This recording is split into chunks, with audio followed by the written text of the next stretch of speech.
नमस्कार दोस्तों, स्वागत है एक बार फिर से आपका इंडियन पॉलिटी की इस क्लास में, जिसमें कि मैं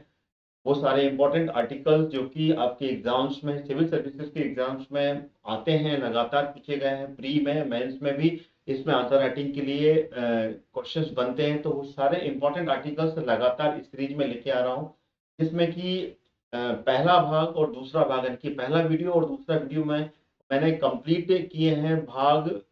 11 तक, यानी कि पार्ट 11 तक के इंपॉर्टेंट आर्टिकल मैंने कंप्लीट कर चुका हूं। इसके बाद में इस पार्ट में मैं कंप्लीट करने वाला हूं बाकी के जो पार्ट हैं, बाकी के पार्ट के जो इंपॉर्टेंट आर्टिकल हैं वो इसमें कंप्लीट करने वाला हूं। तो इस वीडियो को आप अंत तक देखिएगा, और इसमें जो भी इंपॉर्टेंट आर्टिकल्स हैं जो कि आपके एग्जाम में पूछे जाते हैं, उसको आप नोट्स बनाना चाहें तो नोट्स भी यहाँ पर बना लीजिए, क्योंकि it's a very important lecture for your examination. तो चलिए शुरू करते हैं। भारतीय संविधान के जो महत्वपूर्ण, यानी कि इंपॉर्टेंट जो आर्टिकल हैं वो मैं इसमें रखने वाला हूं। एक एक करके सारे जो आर्टिकल हैं जो कि इंपॉर्टेंट है वो यहाँ पर रखने वाला हूं। पार्ट 12 से, इससे पहले पार्ट 11 तक मैंने लास्ट वीडियोस में, लास्ट लेक्चर में कंप्लीट कर लिए हैं। उनको आप इस वीडियो के डिस्क्रिप्शन बॉक्स पे, प्लेलिस्ट में लिंक पड़ा हुआ है डिस्क्रिप्शन बॉक्स में, वहां से आप क्लिक करके वो दोनों वीडियो भी कंप्लीट कर सकते हैं। चलिए शुरू करते हैं। लेते हैं भाग 12, जो कि मैंने यहाँ पर लिखा हुआ है भाग 12, जिसमें कि वित्तीय संपत्ति और अनुबंध और छूट, ठीक है ना, ये संबंधित जितने भी आर्टिकल हैं वो भाग 12 के अंतर्गत आते हैं। अगर भाग 12 की बात की जाए तो भाग 12 में जो आर्टिकल आते हैं वो आर्टिकल आते हैं भाग 12 में आर्टिकल 301 से लेकर 307 तक। अगर हम बात करें तो 307 तक का जो पार्ट है, वो पार्ट, इसमें 366 से लेकर, ये भाग 13 का मैंने बता दिया, 366 से लेकर 300 तक का जो पार्ट है, भाग है, वो इसमें आता है, जिसमें कि आपको वित्त, संपत्ति, अनुबंध और छूट, इसके बारे में यहाँ पर जानकारी पूरी कंप्लीट मिलती है। सारे आर्टिकल्स यहाँ पर कंप्लीट होते हैं। तो एक एक करके इंपॉर्टेंट आर्टिकल, जिसमें कि मैंने पहला आर्टिकल जो लिया है वो लिया है आर्टिकल 266। आर्टिकल, अगर 266 के बारे में बात करें तो ये भारत और उनके राज्यों में जो निधियां होती हैं, ठीक है ना, निधि और उससे उसके जो खाते हैं, सार्वजनिक खाते, उसके बारे में जानकारी इसमें मिलती है। भारत के यहाँ पर भारत और उनके राज्यों की जो उसकी फंड होता है, ठीक है ना, और उनके बारे में जो जानकारी होती है वो सारी जानकारी इस में मिलती है। इसके बाद में अगर अगली बात की जाए तो अगला आर्टिकल है आर्टिकल 267। आर्टिकल 267 की बात की जाए तो इसमें जो इमरजेंसी कंटेंजेंसी फंड होता है, यानी कि आकस्मिक निधि जो होती है, आकस्मिक निधि जो होती है, आकस्मिक वाली जो निधि होती है, उस निधि की जानकारी इसमें रहती है। इसमें डिटेल में वर्णन होता है, जिसमें कि आकस्मिक निधि के बारे में जानकारी मिलती है। अगला जो आर्टिकल है आर्टिकल 275, जो कि इंपॉर्टेंट आर्टिकल है। इसमें संघ से कुछ राज्यों को जो अनुदान दिया जाता है, यानी कि संघ सरकार, यानी कि केंद्रीय सरकार के द्वारा संघ से, यानी कि संघ से कुछ राज्यों को यहाँ पर जो ग्रांट दी जाती है, ग्रांट या फिर अनुदान जो दिया जाता है, उस अनुदान के बारे में जानकारी आर्टिकल 275 में दी गई है। अगला जो आर्टिकल है बहुत इंपॉर्टेंट आर्टिकल है, आर्टिकल 280। यहाँ पर वित्त आयोग का गठन, यानी कि इंपॉर्टेंट है, ध्यान रखिएगा, वित्त आयोग, वित्त आयोग के गठन के बारे में जानकारी यहाँ पर मिलती है। बहुत इंपॉर्टेंट है ये आयोग भी, मैं यहाँ पर लिख रहा हूँ, इंपॉर्टेंट है, कई बार क्वेश्चन में पूछ लिया गया है। वित्त आयोग का गठन कैसे होगा, वो आर्टिकल 280 में इसकी जानकारी मिलती है। अगला आर्टिकल है आर्टिकल 300 ए, जो कि यहाँ पर फंडामेंटल राइट्स में जो संपत्ति का अधिकार था, जिसको कि अमेंडमेंट, कॉन्स्टिट्यूशन अमेंडमेंट के तहत इसको बदला गया और इसको 300 ए में रखा गया। तो यहाँ पर कानून के अधिकार के बिना किसी भी व्यक्ति को संपत्ति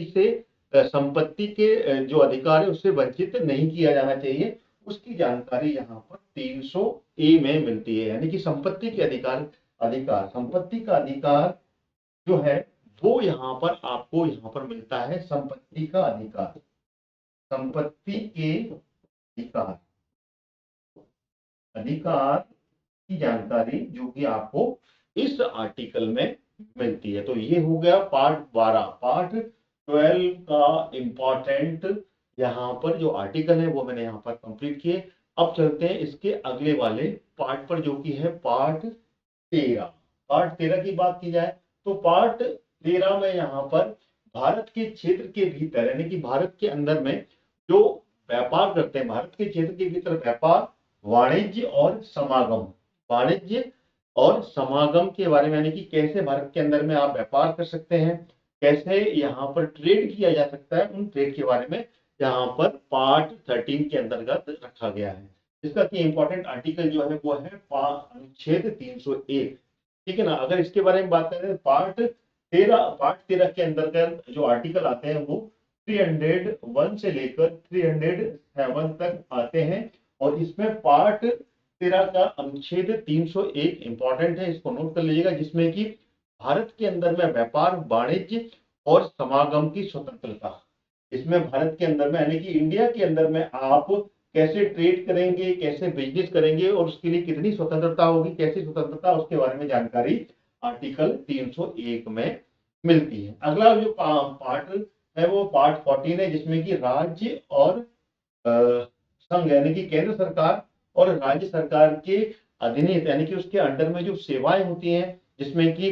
जो प्रशासनिक सेवाएं होती है, प्रशासनिक सेवा यानी कि IAS, IPS, IRS, IFS जो भी इसमें सेवाएं होती हैं जिसमें कि ये सब अधिकारी होते हैं, उन अधिकारियों के बारे में यहाँ पर जानकारी पार्ट 14 में रखी गई है। जिसमें कि इंपॉर्टेंट आर्टिकल पहला मैंने लिया है वो है आर्टिकल 312, जिसमें कि अखिल भारतीय सेवाएं, ठीक है ना, अखिल भारतीय सेवाओं के बारे में है। अखिल भारतीय जो सेवाएं हैं, ठीक है ना, उसके बारे में यहाँ पर पूरी जानकारी आर्टिकल 312 आर्टिकल 312 में रखी गई है। इसके बाद में अगला आर्टिकल है आर्टिकल 315, बहुत ही इंपॉर्टेंट आर्टिकल है। इसमें जो संघ और राज्य के बीच में लोक सेवा आयोग है, यानी कि लोक सेवा आयोग, जिसमें कि संघ में जो IPS और IAS अधिकारी बनते हैं और जो राज्य में IAS और IPS अधिकारी बनते हैं, उनके बारे में जानकारी जो मिलती है वो आर्टिकल 315 में बनती है। नोट कर लीजिएगा, संघ और राज्यों के बीच में, संघ और राज्यों में जो लोक सेवा होती है, लोक सेवा आयोग है, उसका गठन कैसे होगा, लोक सेवा आयोग का गठन, ठीक है, उसका गठन कैसे होगा, उसका गठन कैसे किया जाएगा, उसके बारे में जानकारी यहाँ पर आर्टिकल 315 में मिलती है। तो ये तीनों आर्टिकल बहुत इंपॉर्टेंट है। तीनों आर्टिकल्स जो कि भाग 14 के अंतर्गत मैंने यहाँ पर कंप्लीट किए हैं। नोट कर लीजिएगा, याद कर लीजिएगा। अगला जो आर्टिकल है, अगला जो पार्ट है वो है पार्ट 15, जो कि इलेक्शन कमीशन यानी कि चुनाव आयोग की जानकारी यहाँ पर आपको देता है। जिसमें कि इंपॉर्टेंट आर्टिकल जो है वो है 324, जिसमें कि चुनाव आयोग में जिस अगर बात की जाए, ये जो क्लॉज है 14, इस 14 में जो सॉरी ये 14 तो हो गया ऊपर, यहाँ पर 14 के बाद में 14A भी आता है। ये है आर्टिकल भाग 15, ठीक है ना, भाग 15 है ये, भाग 15 जिसमें कि इलेक्शन कमीशन के बारे में जानकारी मिलती है। और ये जो आर्टिकल है ये 324 से लेकर 329A तक आता है ये, जिसमें कि चुनाव आयोग के सारे आर्टिकल दिए हुए हैं। जिसमें कि इंपॉर्टेंट आर्टिकल नोट कीजिएगा जो कि है आर्टिकल 324, जिसमें चुनाव आयोग का अधीक्षण, निर्देशन और नियंत्रण, ठीक है ना, वो कैसे नियंत्रण होगा, नियंत्रण चुनाव में कि कैसे किया जाएगा, वो जानकारी जो की है वो आर्टिकल 324 में मिलती है। जिसमें कि चुनाव आयोग का गठन, ठीक है ना, ये भी कह सकते हैं यहाँ पर चुनाव आयोग का गठन कैसे होगा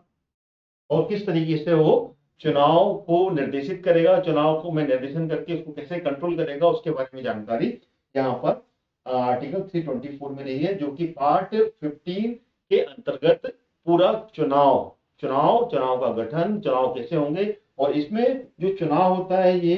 राज्य और केंद्र के जो चुनाव होते हैं, राज्य में लोकसेवा जो लोकसभा के चुनाव होते हैं, केंद्र में लोकसभा के चुनाव होते हैं, और राज्य में जो विधानसभा के चुनाव होते हैं उसके बारे में जानकारी यहाँ पर चुनाव पार्ट 15 में दी गई है, जिसमें कि 324 से लेकर 329 ए मिलता है। अगला पार्ट आ गया। अगला पार्ट जो है वो इंपॉर्टेंट यहाँ पर मिलता है, वो है पार्ट 16। पार्ट 16 में यहाँ पर कुछ स्पेशल जो वर्ग होते हैं, जो कैटेगरी होती है, उसके लिए यहाँ पर विशेष प्रोविजन, यानी कि इंपॉर्टेंट, जो कि एक स्पेशल प्रोविजन का जो यहाँ पर जानकारी मिलती है, यानी कि स्पेशल प्रोविजन जो दिए गए हैं विशेष वर्ग, यानी कि विशेष वर्ग यहाँ पर कौन कौन से आते हैं, SC, ST, OBC, और जो अन्य पिछड़ा वर्ग के जो भी यहाँ पर वर्ग हैं, उनके लिए यहाँ पर स्पेशल प्रोविजन की जानकारी भाग 16 के अंतर्गत रखी गई है, जिसके आर्टिकल यहाँ पर 330, नोट कर लीजिएगा, 330 से लेकर 342 तक की जो आर्टिकल है उसमें यहाँ पर भाग 16 में दी गई है, जिसके इंपॉर्टेंट आर्टिकल मैंने पहले रखा है 335। 335 के बारे में बात करें यहाँ पे, तो यहाँ पर जो कुछ सेवाएं होती हैं, सेवा और पद, यानी कि कुछ स्पेशल यहाँ पर जो सर्विसेज होती हैं, सर्विस, और कुछ इंपॉर्टेंट कैटेगरी के जो पद होते हैं, उसमें अनुसूचित जाति और जनजातियों के बारे में यहाँ पर दावे दिए गए हैं। किसमें, नोट कर लीजिएगा, सेवाओं और पदों में यहाँ पर ना, पदों पर मैं बोल सकते हैं, या फिर मैं नहीं लिखेंगे यहाँ पर, सेवाओं और पदों पर, ठीक है ना, एसटी और एसटी के यहाँ पर के दावे, यानी कि वो यहाँ पर अवसर पाएंगे, उसके बारे में यहाँ पे स्पेशल प्रोविजन दिए गए हैं। आर्टिकल 338 के बारे में बात करें, इंपॉर्टेंट आर्टिकल है, जिसमें कि अनुसूचित जाति आयोग, यानी कि एससी जो कमीशन है, एसटी आयोग या फिर कमीशन का गठन कैसे होगा, वो जानकारी यहाँ पर आर्टिकल 338 में, यानी कि 338 में दी गई है। अमेंडमेंट के बाद में यहाँ पर अलग कर दिया गया था अनुसूचित जनजाति, जो कमीशन है अनुसूचित जनजाति का जो अनुच्छेद है वो यहाँ पर अलग किया गया था, उसमें सारे प्रोविजन दिए गए थे, और इस अनुच्छेद में एसटी आयोग का गठन कैसे होगा, अनुसूचित जनजाति आयोग का गठन कैसे होगा, और उसके सारे प्रोविजन कैसे कैसे होंगे, किस तरीके से अनुसूचित जनजाति आयोगों को यहाँ पर संरक्षण दिया जाएगा, उसकी जानकारी यहाँ पर 338 ए में मिलती है। इसी तरीके से 340 की बात करें, आर्टिकल 340, जिसमें कि ओबीसी अन्य पिछड़ा वर्ग की जो स्थिति है, ठीक है ना, उनकी जांच के लिए यहाँ पर आयोग का गठन कैसे होगा, आयोग का गठन किया जाएगा, उसके बारे में जानकारी यहाँ पर आर्टिकल 340 में दी गई है, ठीक है ना। और इसके बाद में आयोग का जो गठन कैसे किया जाएगा, इसके बारे में जानकारी है, ठीक है ना। लेकिन यहाँ पर 338, ठीक है ना, इस चीज को भी नोट कीजिएगा, 338 बी है यहाँ पर, जिसमें कि आयोग का गठन है, ओबीसी के आयोग का गठन, ओबीसी का जो आयोग है, ठीक है ना, वो आयोग का गठन यहाँ पे 338 बी में दिया गया है। और यहाँ पे आयोग का गठन कैसे होगा, किस स्थिति में होगी, और कौन सी यहाँ पर आर्थिक स्थिति के आधार पर यहाँ पर आयोग का गठन और आयोग की नियुक्ति होगी, वो जानकारी 340 में दी गई है। ये भी पॉइंट आपको याद रखना है। लेकिन साथ ही साथ 338 बी में यहाँ पर आयोग का गठन किया गया है। 338 जो कि अनुसूचित जाति, 338 ए अनुसूचित जनजाति, और 338 बी ओबीसी के आयोग की गठन की जानकारी यहाँ पर मिलती है। आगे चलते हैं, अगला जो इंपॉर्टेंट आर्टिकल और पार्ट है, वो है पार्ट यहाँ पर 18, ठीक है ना, 17 सॉरी, पार्ट 17 है यहाँ पर। पार्ट 17 जो कि यहाँ पर राजभाषा, यानी कि जो लैंग्वेज है, जो आधिकारिक भाषा कौन सी होगी, उसके बारे में जानकारी यहाँ पर पार्ट 17 में दी गई है, जिसमें कि पार्ट 17 का इंपॉर्टेंट आर्टिकल 343 है, जिसमें कि संघ की राजभाषा, ठीक है ना, केंद्र सरकार की भाषा कैसी होगी, संघ की जो राजभाषा है वो कौन सी होंगी, कौन सी राजभाषा का उपयोग करेगा, उसके बारे में जानकारी आर्टिकल 343 में दी गई है। इसके बाद में बात करते हैं भाग यहाँ पर 18 की बात कर लेते हैं। तो भाग 18 जो कि आपातकालीन इमरजेंसी जो प्रोविजन दिए गए आपातकाल के जो आर्टिकल हैं वो भाग 18 में रखे गए हैं। भाग 18 की बात करें तो भाग 18 के ये तीनों आर्टिकल बहुत इंपॉर्टेंट है, हर एग्जाम में इसके बारे में क्वेश्चन बन जाते हैं, तो इसलिए इसको बिल्कुल भी आपको मिस नहीं करना है, याद कर लेना है। अगर हम आपातकाल की बात करें तो 352 जो कि राष्ट्रीय आपातकाल की जानकारी देता है। किसके बारे में जानकारी देता है? ये राष्ट्रीय आपातकाल, यानी कि पूरे देश भर में अगर इमरजेंसी है, आपात है और को कुछ ऐसी घटनाएं घटी हैं जिससे कि आपातकाल लगाया जा सकता है, तो उस आपातकाल की घोषणा आपातकाल की जो घोषणा होगी, जो अनाउंसमेंट होगा, वो आर्टिकल 352 में दिया गया है, जिसको कि राष्ट्रीय आपातकाल राष्ट्रपति के द्वारा यहाँ पर लगाया जा सकता है। अगला इंपॉर्टेंट आर्टिकल, इसको भी नोट कीजिएगा, 352 जो हुआ वो राष्ट्रीय आपातकाल के बारे में, और 356 जो आर्टिकल है ये राज्य में जो संवैधानिक तंत्र है, यानी कि राज्य सरकार अगर अपना प्रशासन को चलाने में सफल नहीं होती है, कहीं ना कहीं विफलता होती है, तो यहाँ पर राष्ट्रपति शासन लगाने के प्रोविजन दिए गए हैं। यानी कि राज्यों में, नोट कीजिएगा, राज्यों में संवैधानिक तंत्र, ठीक है ना, क्या संवैधानिक तंत्र, संवैधानिक जो तंत्र है, तंत्र की विफलता पर राष्ट्रपति शासन लगेगा यहाँ पर, ठीक है ना। विफलता पर यहाँ पर जो राष्ट्रपति शासन है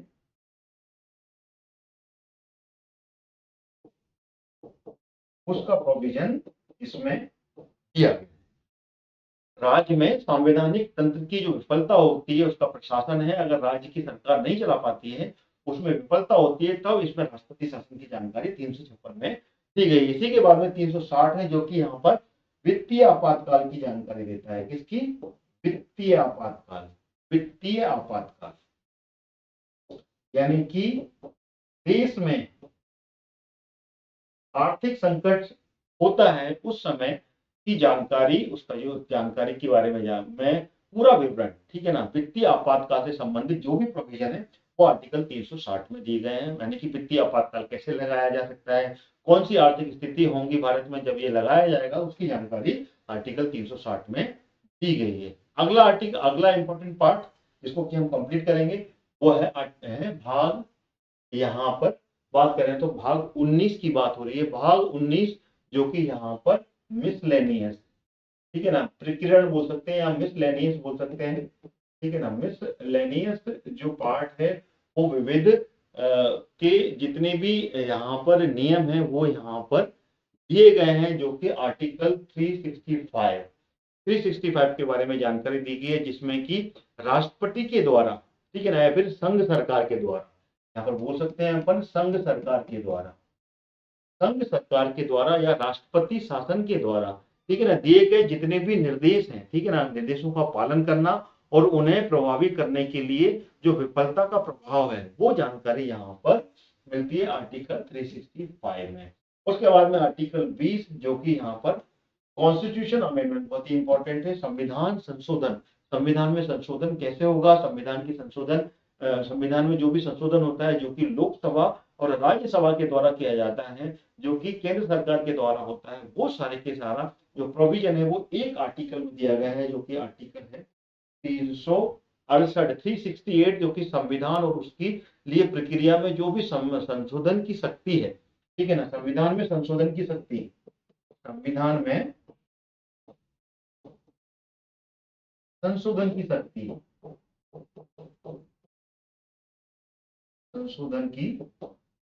जो शक्ति है वो शक्ति यहाँ पर दी गई है। संविधान में संशोधन कैसे होगा, किस तरीके से अमेंडमेंट किया जाएगा, वो सारी जानकारी यहाँ पर पार्ट बी का एक ही आर्टिकल है, इसमें आर्टिकल 368। अगला आर्टिकल जो कि चलते हैं अपन, जो कौन सा पार्ट है, जो कि है पार्ट यहाँ पर 21, पार्ट 21 जिसमें कि टेम्परेरी प्रोविजन है, यानी कि अस्थायी संक्रमणकालीन और विशेष प्रावधान का वर्णन पार्ट 21 के अंतर्गत रखा गया है, जिसके इंपॉर्टेंट आर्टिकल है आर्टिकल 369, जिसमें कि राज्य सूची के कुछ विषय के संबंध में यहाँ पर बात करें तो यहाँ पर राज्य सूची, नोट कीजिएगा,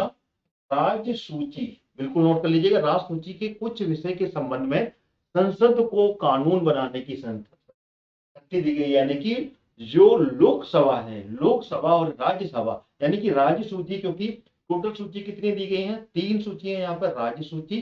संघ सूची और संवर्ती सूची। तो यहाँ पे जो राज्य सूची है, जो कि राज्य के विषय में के संबंध में अगर यहाँ पर संसद को यहाँ पर कुछ विशेष कानून बनाने की, यानी कि यहाँ पर संसद को कानून बनाने की शक्ति दी गई है। राज्य सूची में कानून बनाने की शक्ति संसद के पास में,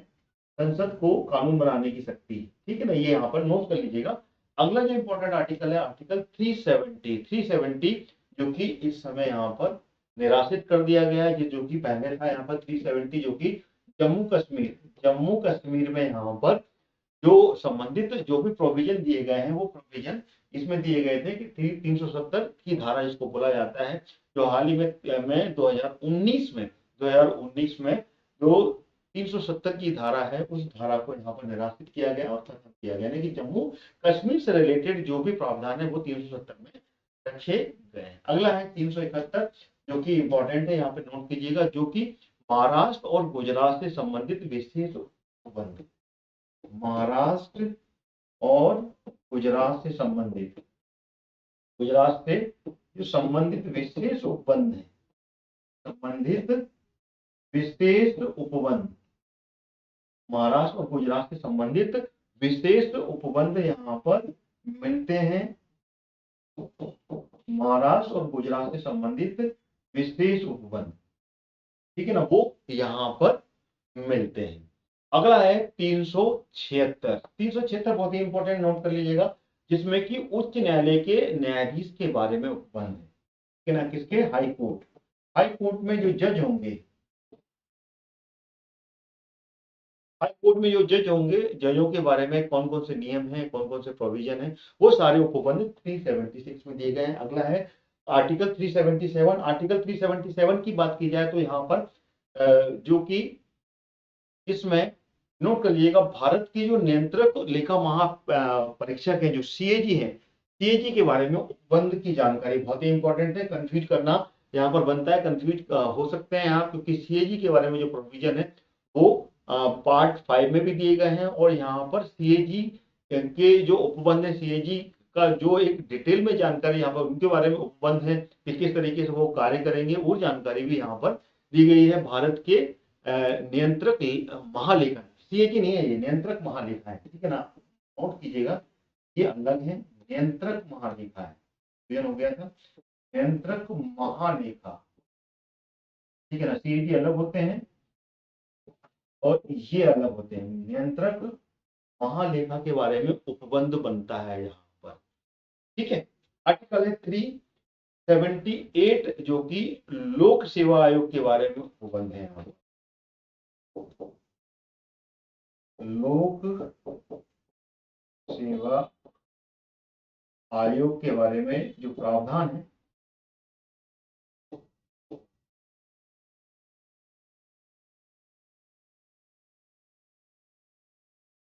वो यहाँ पर मिलते हैं, लोक सेवा आयोग के बारे में प्रावधान जो है वो आर्टिकल 378 में मिलते हैं। अगला आर्टिकल, अगला पार्ट, मतलब जो अगला पार्ट है वो है पार्ट 22, जो कि एक आखिरी पार्ट है, और पूरे संविधान का टोटल जो पार्ट दिए गए हैं संविधान में वो 22 पार्ट है, जिसको कि अमेंडमेंट के बाद में 3 पार्ट और जोड़े गए थे, इस प्रकार से टोटल 25 पार्ट थे, तो ये आखिरी पार्ट है पार्ट 22, जिसमें कि संक्षिप्त शीर्षक प्रारंभ, हिंदी में आधिकारिक पाठ और निरसन के बारे में जानकारी मिलती है, जो कि आर्टिकल 393 से लेकर 395 तक मिलता है। तो आर्टिकल 393 जो कि इंपॉर्टेंट है, जिसमें कि संक्षिप्त नामों का वर्णन है, इसमें संक्षिप्त नाम आते हैं, बिल्कुल नोट कीजिएगा, संक्षिप्त नाम आते हैं, संक्षिप्त नामों का वर्णन यहाँ पर मिलता है, जो कि 393 में दिया हुआ है। जो भी यहाँ पर शॉर्ट फॉर्म में जो नाम होंगे वो नाम का वर्णन यहाँ पर मिलता है सरकार से रिलेटेड। और 395 जिसमें कि किसी चीज को निरसन करना, किसी चीज को नील करना, उसके बारे में जानकारी यहाँ पर दी गई है। और यहाँ पर हिंदी आधिकारिक भाषा क्योंकि 394, क्योंकि ये 3 आर्टिकल हैं जो कि पार्ट 22 में दिए गए हैं। तो इस प्रकार से ये सारे इंपॉर्टेंट आर्टिकल जो कि मैंने आपको यहाँ पर पूरी जानकारी दी, बहुत ही ज़्यादा इम्पोर्टेंट है। इन सभी को लगातार आप रिवीजन करते रहिएगा, रिवीजन से आपको ये सारे आर्टिकल याद हो जाएंगे। इस वीडियो को यहीं समाप्त करता हूँ। लगातार सिविल सर्विसेज की तैयारी करने के लिए मेरा चैनल स्टडी कॉन्सेप्ट आप सब्सक्राइब कर लें और नोटिफिकेशन के साथ में। एक भी वीडियो मिस मत कीजिए, क्योंकि लगातार मैं हिस्ट्री, पॉलिटी और ज्योग्राफी की क्लासेस यहाँ पर ला रहा हूँ, जिसमें कि मैं इंपॉर्टेंट फैक्ट्स के साथ में आपके साथ में चर्चा करता हूँ। साथ ही साथ में आप अगर कंप्लीट प्रिपरेशन चाहते हैं तो अभियान एकेडमी ऐप आप इंस्टॉल कीजिए, और साथ ही साथ में आप व्हाट्सएप के माध्यम से मेरे से कोई भी इंफॉर्मेशन चाहिए अभियान एकेडमी के बारे में, वो मैं आपको यहाँ पर पूरी जानकारी दूंगा। वहां पर आप इंफॉर्मेशन मुझसे ले सकते हैं। Thank you so much watching my this video till and.